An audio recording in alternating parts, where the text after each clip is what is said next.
So, Buju Banton, the artist Buju Banton is set to play at this year's World Creole Music Festival 2019. And some people are not having it. Some people are not happy about this. Some people are pissed. Some people are pressed, like a doorbell, ding dong. Some people are not happy about the idea of Buju Banton performing at this year's World Creole Music Festival, and they made it known. But before we jump into this, guys, welcome back to my channel. I am Jalen, if you didn't know. If you're new to my YouTube channel, if this is your first time actually coming across my channel, this is your first time actually seeing my face, then hey, welcome. It's always good to have new people over here. While you're here, go down below, click that subscribe button, give this video a thumbs up, and if you guys have already subscribed, then you guys know how I do over here on my channel. Turn the post notifications on, that way whenever I post anything, you guys can be informed. You can come over, check it out, see what I'm doing. And yeah, without any further ado, let's get right into this video.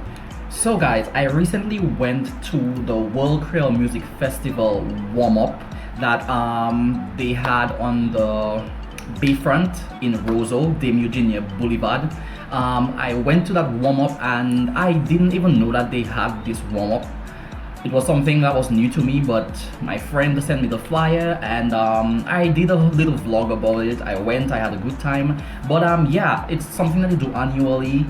It's a warm-up that they do to actually present the different artists that are gonna be on the lineup for the World Creole Music Festival. And Buju Banton, the artist Buju Banton, the reggae artist Buju Banton is gonna be on the lineup for this year's 2019 World Creole Music Festival, and apparently this has caused a bit of confusion among some people. Some people are not pleased with it, some people do not want him on the lineup, some people are salty, some people some people are just not sitting, it's just not sitting right with some people that Buju Banton is gonna be on this lineup.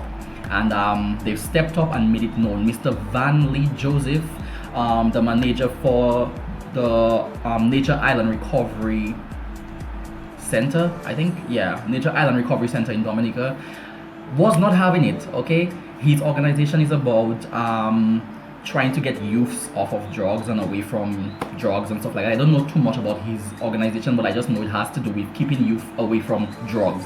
And seeing that Buju Banton was locked away for a drug-related incident, he's not having it. He thinks and finds that it's not suitable for him to be on a stage like that,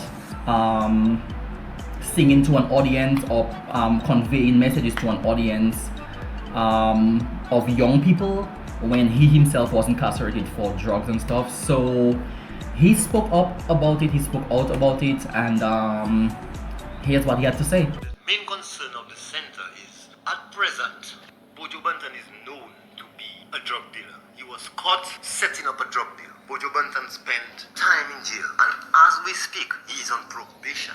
And here we are in the center trying our best to get the youth of Dominica off drugs. And just take a look around Roseau and see the amount of young guys that is standing up at the different supermarkets, different places, begging people for dollar, begging people for this. That is to show you the impact cocaine crack is having on the youths of Dominica. And here it is, you are bringing down Buju Banton to Dominica and referring to him as an icon, a man that was caught, convicted, and spent jail time. So we at the center, Nature Island Recovery Center, we object that strongly. We really stand in objection to him performing on the Creole Festival platform. Personally, I don't really have anything against Buju Banton. He's a reggae artist, and reggae is not really my genre of music that I listen to. I am more of an R&B, hip-hop type of person, and I don't know that much about Buju Banton. I think the only song I even know about I know of Buju Banton is that Boom Bye Bye, whatever that song says. As far as I'm concerned, whoever they want to bring down to perform at the World Creole Music Festival, they can. It's a music festival. You bring artists from all over. It is what it is. It's not that serious. It's not that deep to me, but apparently it was to Mr. Van Lee. And of course, the masses for Buju Banton being on that stage, for Buju Banton being on the lineup for World Creole Music Festival, because he has a lot of young fans down here in Dominica. So of course that wasn't sitting too well with the public, and as it was told to Mr. Vanley on the interview, of course he expected some backlash for having, spoken out against this, because usually if you're the only one in a situation where everybody is for something and you're against it, there's usually backlash. So in his interview, when they asked him what he thought, about the backlash that he might receive for speaking out against this, this is what he had to say. You know that your statement will get some backlash from the public, and in addition, the fact that he is seen as an icon because of his music, does that sway your judgment in any way? Well, my brother, to be honest with you, back in the days when I'm Chris B, right now he's a Calypsonian. I'm from St. Joseph. We listen to Buju Banton, we listen to Bounty Killer, we listen to Beanie Man. These days I was a fan of Buju Banton. But I'm dealing with the Buju Banton of today. The Buju Banton that got caught for dealing drugs. I know he have a large fan base in Dominica. We at the center, we recognize that. But it's not about Buju Banton. It's about the youths of Dominica. My brother, we are trying our best to help the youths. And to me and the center, it is sending a wrong message. Like, you're glorifying a man who is known to be a drug dealer, He is known to be somebody that does things out of the law, the wrong things. So somebody has to say something. You cannot turn right to wrong and wrong to right. So there are people that do these things and they crucify them. But us, in the center, to us, we cannot stand by and look at it good on and have nothing to see. So this is where we take our stand. And yes, we expect the critics, but still. Like I said, guys, I really don't care who they put on the lineup for World Creole Music Festival. It's not a festival that I attend annually anyway. I think since they've had this festival in Dominica, I've only been to it like maybe twice or 3 times. And once was because I had to perform with my dance crew. And the 2 other times I was invited and I went on my own the 3rd time. But yeah, I really don't care who they put on the lineup. You just go there to listen to music, have a good time, and just free up. So let me know what you guys think about the whole Buju Banton being on the World Creole Music Festival lineup for this year. Let me know what you think about Mr. Vanley speaking out against this. And yeah, sound off in the comment section below. But let's move on. Right now we have 2 questions from 2 different people that we're gonna answer in a Q&A little segment. Only 2 questions. So let's get into that. So the first question is from Avantius Madlock, and he asks, I want to play football, but I'm gay. Any advice? Well, Advantius, like I always tell people, be yourself, okay? Be yourself. I see nothing wrong in you playing football. Your sexual preference or your sexual orientation should not hinder you from playing a sport. It really shouldn't. I see no reason why that should prevent you from playing a sport. If that's what you want to do, then by all means, go for it. You're your biggest obstacle and you're your greatest source of strength. Okay, either way, whatever is standing in your way is you. Whatever motivates you, it's gonna be you. So if you want to play basketball, if you want to play football, it doesn't matter what you want to do in life, my boy, go for it. It's up to you. All right, now we're moving right along to our second question, who's from Delma Angel Daniel. And Delma asks, you ever protected someone's reputation by not telling your side of the story? Yeah, I've been in situations actually where I just kept what really happened to myself, just to ensure that like maybe the situation didn't escalate, or that the person or persons that were involved in the situation did not get into trouble. So I have actually put my side of the story behind in order to save somebody's reputation, or I knew exactly what the situation was and I kept certain things to myself just to ensure that the situation did not escalate. So yeah. Now, as always, guys, I try to always come up with new ideas. I try to keep it fresh. I try to start new segments for you guys. So now we're gonna move into a new segment that I call What Would You Do? So this is a segment where I show you guys different situations that people are in, and I ask you guys what you would do if you were the one in that situation. Now the first video that I have for you guys is a dude, right? He's sitting on a kayak. If it's not a kayak, it's a canoe. He's sitting on some sort of floating device, however, and he gets attacked by a dog. Now what would you do if you were in that situation?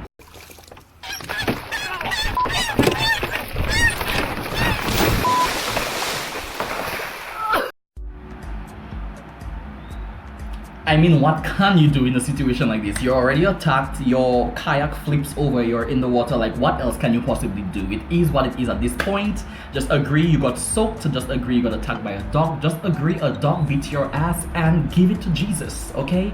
It's above you now at this point. There's nothing you can do in a situation like that. Okay guys, let's move on to the next situation. Now in the next situation, right, we have an Uber driver. What would you do if you're in an Uber, right, or a taxi? If you guys do not have Ubers where you are, what would you do if you're in a taxi or an Uber and the driver is driving and the steering wheel pops out? So you're in an Uber and your driver's steering wheel pops out, okay? What would you do in a situation like that?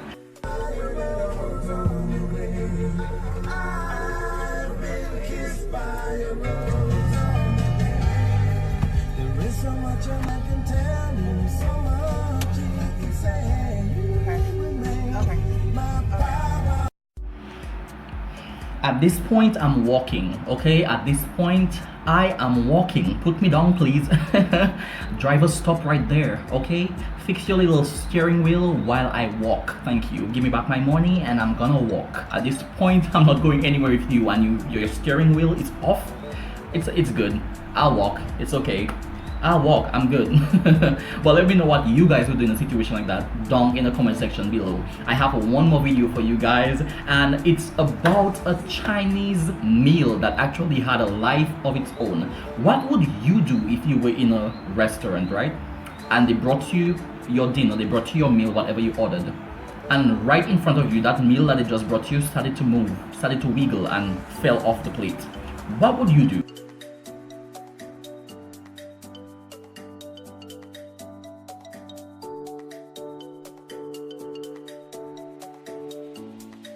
Where's the holy water? Where's the anointed oil? Because at this point, this chicken is possessed. This chicken is possessed. At this point, we have to bring out the pastors, bring out the priests, bring out the high priestess, bring out the Bible, bring out the holy water, bring out the crosses, bring out the crucifixes, because I am out of this restaurant. Give me my money back, and yeah, I'm a roll. Because if my meal has a life of its own, I'm not staying there. Okay, at this point, spirits. Spirit.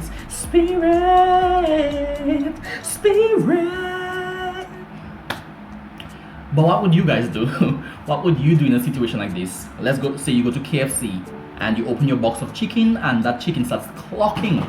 That chicken starts pop, pop, pop, pop. What would you do in a situation like that? Sound off down in the comment section below and let me know what you guys would do in that situation. If you guys actually liked this segment, let me know. I'll continue with it. Just leave a comment down in the comment section below. And yeah guys, we're almost done with this.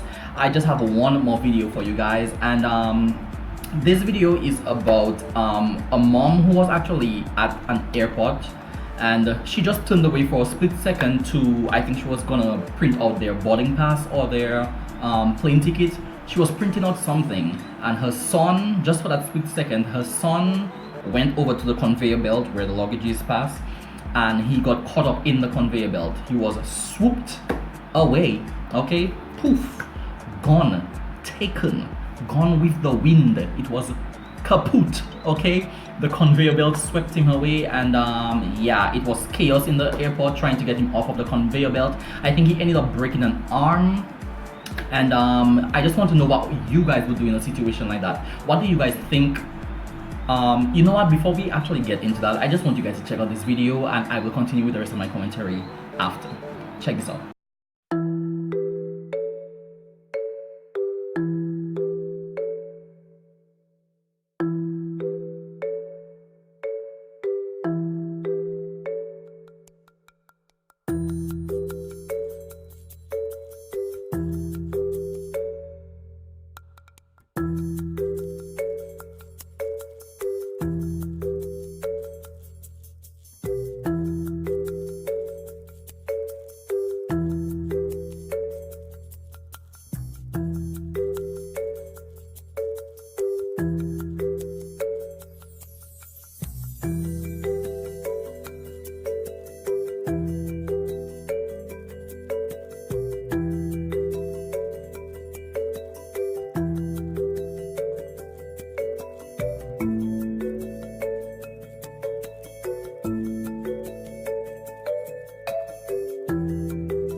Now, before you guys actually gag me, before you guys actually snatch me by my follicles, just listen, Linda, listen. Just shut those lips, sweetie, and just listen to what I'm about to say, okay? You will say what you're saying after. Okay? Just listen. Some kids are freaking disgusting, okay? Now, everything is not a parent's fault. You don't blame a parent for everything, okay? I know parents are supposed to be responsible. You're supposed to make sure your child is always safe and all that good stuff, but some kids are freaking disgusting, and some kids don't listen, okay? Some kids, you will tell them to stay one place, they will move. Whatever you tell them not to do, that's what they do, okay? And usually, yeah, as a parent, you're supposed to always be on your P's and Q's, but we have no idea what happened in that situation. It's not really clear because you couldn't even see the mom. So I don't want to blame the mom completely. It could have just been and I know a lot of you guys are gonna be like, oh, but he was just a child. He was just a child or not. Children have to learn to listen. Children have to learn to follow instructions. And yes, they're just kids, and yeah, their brains are not fully developed and all that, but you can't always blame a parent, and you can't always be quick to call neglect, okay? They were traveling, the mom was getting their tickets or their boarding pass or whatever the hell she was doing. She was getting that ready. She may have told him, you know, just stand there and wait for mommy while I get this done. And he just wandered off, okay? In the process, he ended up breaking an arm. And yeah, I'm not sure what's going on with the mom, if they're gonna charge her for anything, but what do you guys think in a situation like that? Would you blame the mom, or would you charge her with neglect? What would you do in a situation like that, okay? What do you guys think about this entire situation? Is the mom to be blamed? Is it just an accident? Do you think the child, you know, was just being a child? Do you think the child was a brat? Like, just let me know what you guys think about the situation down in the comment section below. And yeah, this is where we come to the end of this video. This is all I have for you guys today. I hope you guys actually enjoyed this video. If you did, let me know down below. If you did, give this video a thumbs up. And until my next one, remember to keep it safe, fierce, love, and all that good stuff. And I will catch you guys in my next video. Peace. Hey, I'm off for work. Hey, I'm off for work. Hey, I'm off for work. Hey, I'm off for work. Yeah, I took that from Cameron. Cameron, I love you, okay? But I'm gonna keep doing that. I love it. If you guys, before I get out of here, if you guys have not subscribed to Cameron J's YouTube channel, please go ahead and do so. He's very, very, very, very funny. He's one of my favorite YouTubers on here. He has no idea who the hell I am, but I love his videos. If you guys don't know who Cameron J is, maybe you know him better as Stakisha. Yeah, please go support him. He's very, very, very, very funny. He's very... Just go support him. Yeah, and we're done with this video. Bye.